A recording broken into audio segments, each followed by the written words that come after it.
UW360 is proudly supported by BECU, a not-for-profit member-owned credit union.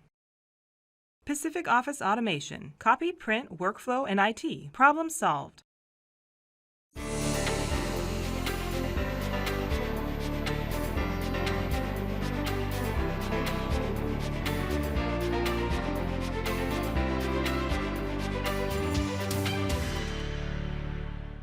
Hi everyone, I'm Carolyn Douglas. Welcome to UW360. We're at the UW's new state-of-the-art sports medicine clinic, which opened this fall. It's being touted as a real game changer, not just for UW athletes, but for this entire region. We'll show you why, and we'll take a tour of this facility a little later in the show. And we'll also learn how the University of Washington is leading the way to prevent one of the leading causes of death around the world, suicide. We'll also learn the secret behind the incredible spirit and solidarity of the UW women's soccer team. And we'll check in with UW Professor John Delaney and his team and get an update on their historic mission to create the world's largest underwater observatory. But first, don't be alarmed if you see a group of people around Seattle acting as if they just survived a nuclear apocalypse. They're probably just LARPing, also known as live-action role-playing. Student reporter Austin Siedentopf shows us what it means to LARP and why it's catching on so quickly.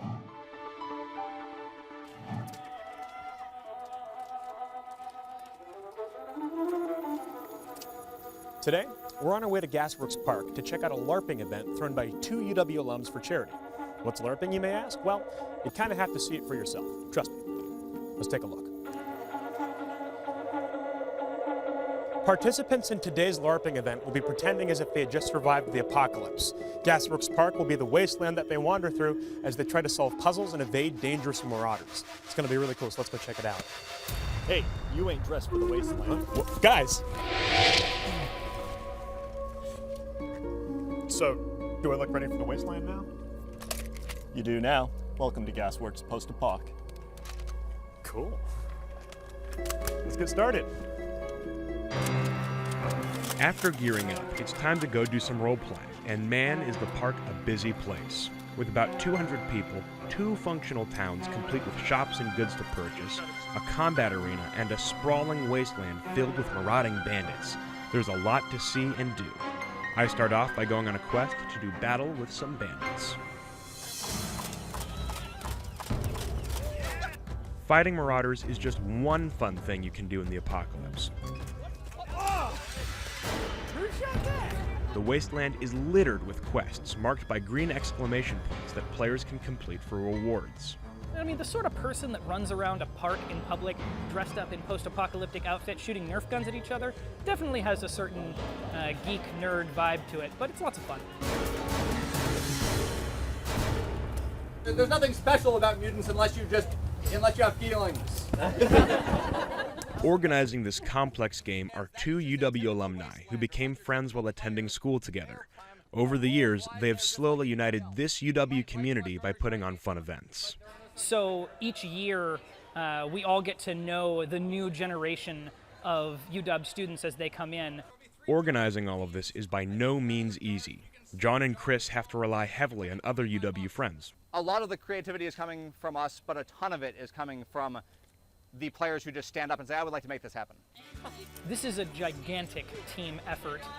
There are specific teams that are in charge of different areas of the wasteland where they procured everything they needed for their area. There are people who are doing art, there are people who are part of crafting parties, people who come and do setup and tear down. It's a huge group of people. The proceeds are going to charity. Christine, for instance, designed a custom deck of playing cards to be used for poker during the game. I basically just took ideas and icons from the game and then put them in the cards. The face cards are also all custom, and then Johnny is one of the custom cards. His fingers are getting in the way! It takes money to put on a game like this, so Gasworks Post-Apoc sells merchandise like Christine's cards in addition to asking for donations to cover the costs. But remember, this is a charitable effort. All profits are forwarded to Power of Hope, a charity for at-risk youth that Jonathan is passionate about. Sometimes you learn at camp, they have a lot of amazing challenges that they're trying to overcome in their lives, and they really come out of it transformed They're talking about bringing change in their communities, doing things that they really care about. It's amazing for the youth involved, and I like to throw every dollar I can at it. Whether it be enriching a community, giving to charity, or just having a good time, Gasworks Park is the proud work of these two Huskies, and it looks like it's here to stay. This is fantastic, and I really want it to keep growing even as I step back a little bit and more people step forward. If this just lasted forever and every year Gasworks Post Park was the thing that happened in Gasworks Park, I would be super thrilled. Well, it looks like in its third year, Gasworks Post Park was a big success and a good win for Chris Pritchard and Jonathan Keefe. But more importantly, this was an event for charity and an event that brought a community together. It just goes to show you that no matter where they are, Huskies are going to be leaders, game changers, game makers. See you next time. I'm Austin Siedentopf.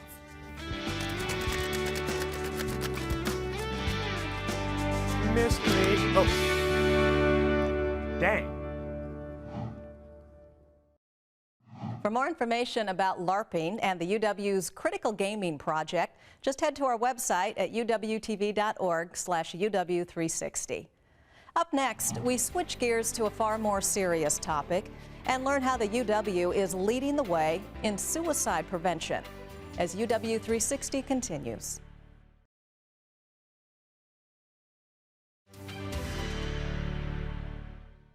Welcome back to UW360. It's a shocking statistic. Every year, nearly 1 million people worldwide commit suicide, even more than the number of people who die from homicide or war.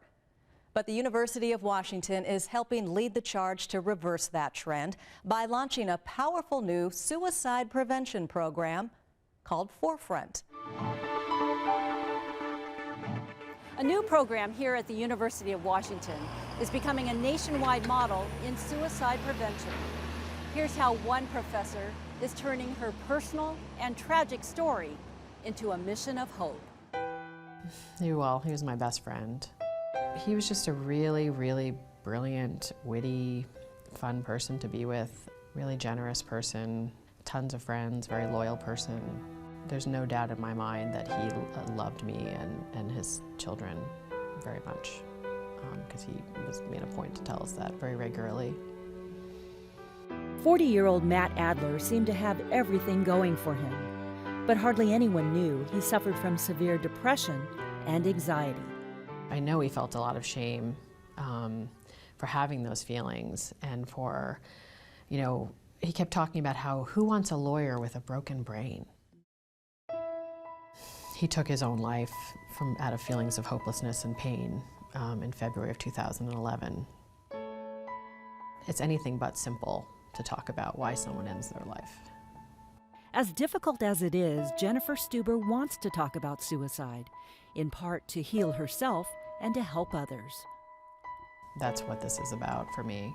It's about one, addressing a major social injustice. That we don't talk openly about mental health and suicide, and we don't do all the things that we can be doing to prevent it.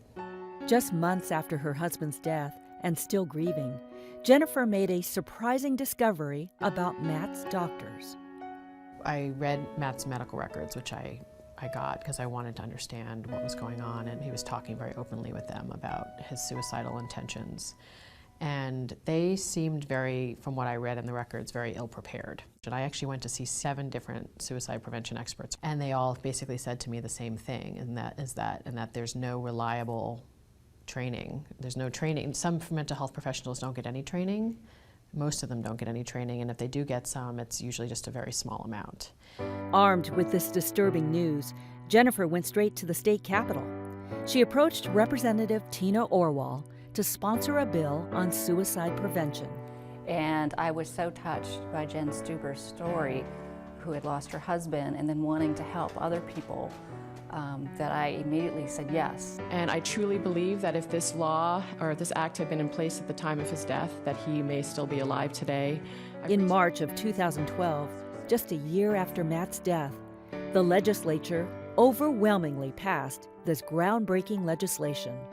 It's called the Matt Adler Suicide Assessment, Treatment, and Management Act of 2012, where we actually became the first state in the country to require that mental health professionals have suicide prevention training as part of their licensure requirement. I'll never forget the day that she came with her children for the bill signing with the governor. All of a sudden I walk in and I'm looking at Christine Gregoire, the governor, and I just started sobbing. And the governor, bless her heart, she was crying. And my daughter crawled into her lap, and she took a lot of time, like with my kids, explaining, you know, kind of the significance of what was happening, and it was really powerful. Thank you so much.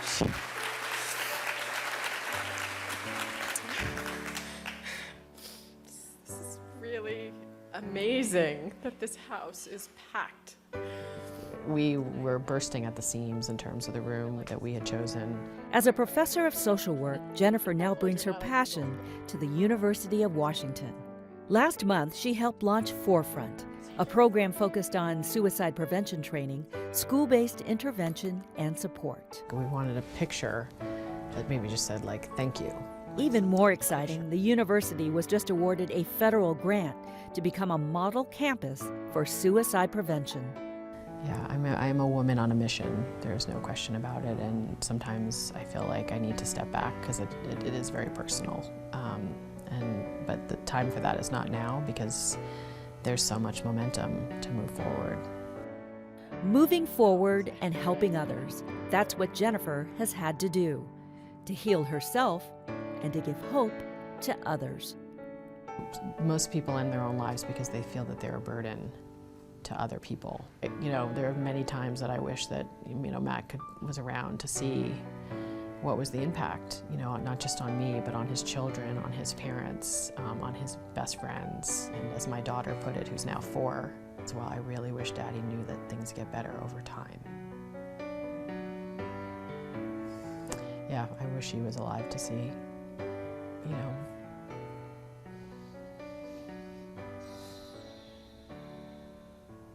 how much he was missed. Do you know the warning signs of suicide? Here's what to watch for.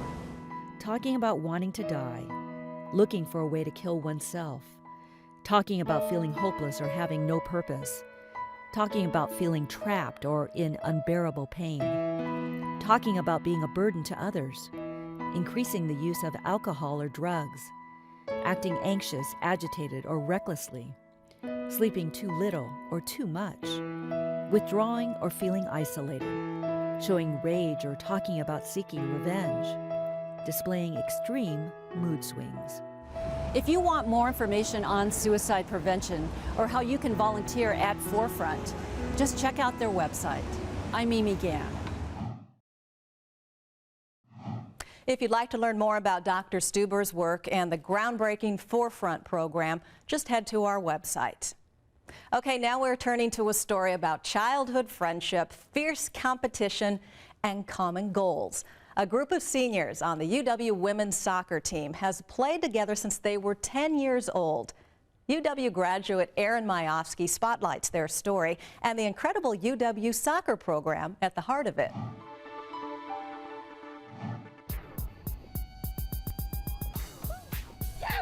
You could say this year's University of Washington women's soccer team is one big happy family.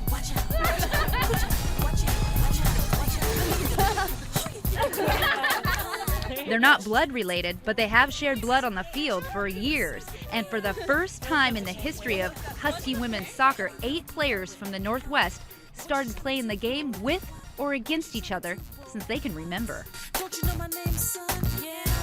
Lindsay, Stina, Molly, Allie, Annie, Hillary, Kate, Lindsay. 1, 2, 3, Yags!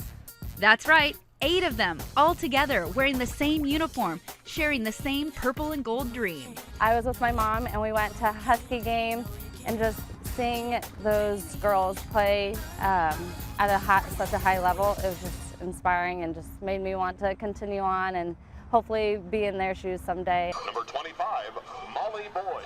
My family was always very supportive. They say they like going to games. I like to think they do, but they're awesome. They're a nice support system, and they always have been supportive of everyone around me as well. But even though the Lady Huskies share the purple and gold love, some of these dogs can get downright dirty. Allie Behan. She's the nicest person off the field, biggest little bitch on the field. It's awesome. I love it. We all love it. I think Allie's probably the more annoying one to play against. I mean, she can get feisty, and she's a skillful player. I think a lot of them have played with Allie longer in their youth career, so they'll say Allie. And Molly's just, like I said, she kind of smiles as she kicks you. But Molly is tough. It's like, hello. I like to think it's aggressive. Not quite. It's dirty to the point where it's not a foul. This joyride hasn't been just for the players, it's also been for the parents.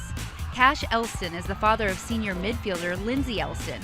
He knows how this group of players and this game has made his life richer. I'd say many of our best friends today derived out of soccer. You know, I know Lindsay and the girls have kind of a bond, but that bond does extend to the families. Your team is your team. You're like sisters. We're best friends, but I mean, we come out to practice and I'm gonna rip their head off to get a goal or do what it takes. So I don't know. I think it's just pretty special in its own way that we're all still here together. And I mean, we've grown up with each other. We know so much about each other at this point that, I don't know, it's a pretty unique bond.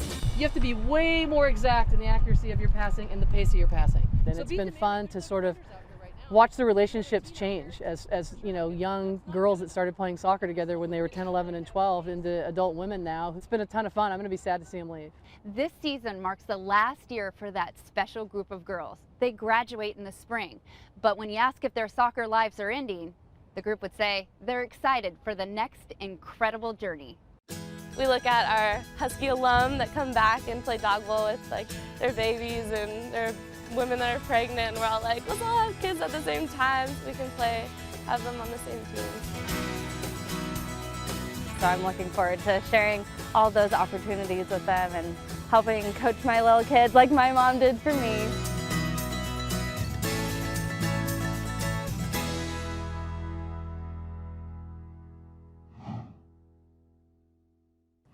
If you want to catch the UW women's soccer players in action, just head to our website for the link to game and ticket information. And when we return, we check in with UW professor John Delaney's incredible deep sea mission to transform ocean science as UW 360 continues.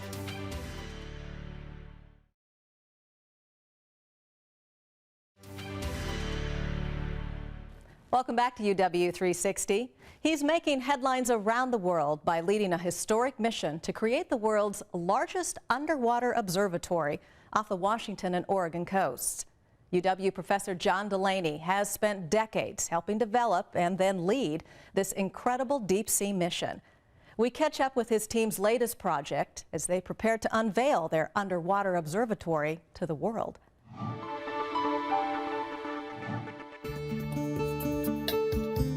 To finish the cable, this is the one we did just now. This is the next one. It's virtually parallel. So noon? I'm guessing noon. Okay, so we're an hour ahead here, but I wanted to give folks a feel for what it looks like. And our primary goal is to get as much cable on the seafloor as possible. The Visions 13 expedition aboard the research vessel Thomas G. Thompson, operated by the University of Washington, returned from a summer at sea off the Oregon coast, where scientists and engineers were busily constructing the UW component of the Ocean Observatories Initiative. Funded by the National Science Foundation, the OOI aims to install scientific instruments in key areas of interest to be monitored on a continuing basis, with the instruments communicating to shore by way of underwater cable networks. We need to be present within the ocean in a comprehensive, four-dimensional way that allows us to characterize its behavior in real time. I happen to be very thankful that we have the Ocean Observatory Initiative and that we are making progress. The university is responsible for building what is known as the regional scale nodes. It will deliver data and power to instruments placed at two main study sites. At Hydrate Ridge, scientists aim to learn more about the methane deposits there. And at Axial Seamount, they hope to take measurements throughout the water column and below the seafloor before, during, and after the volcano goes through its next major eruption. What OOI is going to provide for us is a much longer picture into a lot of these processes that we're just really beginning to understand. You know, if we're just going out for 2 weeks at a time on a research cruise, we're getting a very small snapshot in time of ocean acidification, of underwater volcanoes, of subduction zone tectonics. We really need the long-term data series to really wrap our heads around some of these processes. Stretching from the shore station at Pacific City, Oregon, 2 sections of cable link a series of primary nodes. Like huge underwater power strips, they connect the primary cable to the extension cables, which are a set of cables that come out sort of like the radiating arms of an octopus. Unlike the heavy primary cable which had to be laid from a commercial cable ship, the extension cables are small and light enough to be placed using the Thompson and the extremely versatile remotely operated vehicle, or ROV, called Ropos. I started working with John Delaney in the early 80s, and so I've seen the vision of the OOI and the regional nodes project move forward from the initial vision to where we are now, which is actually installing it on the seafloor. I understand the tremendous amount of effort it's taken to get it to this point, but it's pretty exciting to see it actually loaded on the ship, and then now we get to go and deploy it. Most of the instruments destined for the RSN project are scheduled to be deployed next summer, but a few pieces of equipment made their way to the seafloor during the Visions 13 expedition. Short-period seismometers, designed to detect small local earthquakes, picked up a small quake from the volcano's caldera within an hour of being turned on, and an HD video camera was placed in front of the hydrothermal vent known as Mushroom. This is a very highly integrated system. There's a shore station, there's cables, there's primary nodes, there's more cables, secondary nodes, more cables, and instruments. We put in a couple of our seafloor instruments this year, but there's a lot more to come. We've got a total of about 100 science instruments on RSN between our vertical moorings, profilers. There's so many different kinds of systems that we can now put on the seafloor in these remote locations because we have power and bandwidth. So what you're saying is that the engineering stuff has worked and now the scientists have their day. Yeah. You've opened a path to the future. Yeah. We are of the ocean and we are supported by the ocean, but we do not know much about the ocean. And I think we have a huge history in bringing, in a sense, people to the ocean, but perhaps technologically we have more chance of bringing the ocean to the people.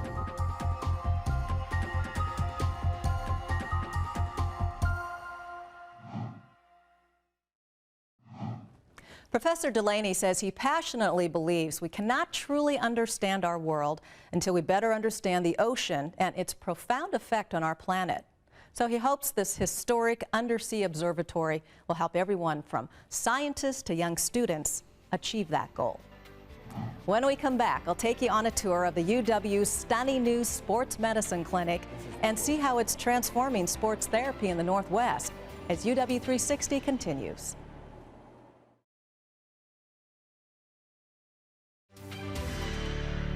Welcome back, everyone. It's being touted as a real game changer in sports medicine, and not just for UW athletes, but all of us in this area. The university's new state-of-the-art sports medicine clinic inside the newly renovated Husky Stadium opened its doors in the fall. The facility's medical director shows us how this clinic is changing the face of sports therapy in the Northwest.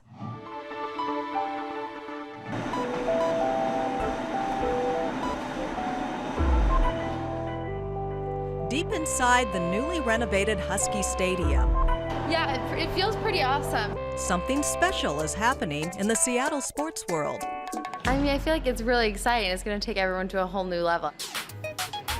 UW Medicine's new state-of-the-art sports medicine center is off and running, bringing the latest cutting-edge technologies and sports medicine specialists together under one roof, transforming the face of sports medicine in the Northwest. I've been at the university for 12 years, and having a unified sports medicine program in Husky Stadium is just amazing. As the director of this new facility, Dr. Mark Harris sees this center as a true game changer, not just for the university, but for the entire region, taking sports medicine to a whole new level. The real key for me is just having 16 different providers from different specialties all in one location and being able to bounce ideas off of each other and just treat our patients more holistically because we have all the different specialists here. Then there's the latest in rehabilitation machines, like this anti-gravity treadmill, which allows injured athletes to continue training with less weight-bearing force. UW runner Lindsay Flanagan is already a big fan. This is such an exciting tool that, I mean, I do run for the university, but just any runner, I could feel like they're really going to love this. The word is out that the University of Washington is making great strides in sports medicine at this new center, raising the bar for the treatment and training of all Northwest athletes. We have an amazing Division I university, amazing academic institution, and now we have an amazing sports medicine program within that Division I university and academic institution to rival all of that.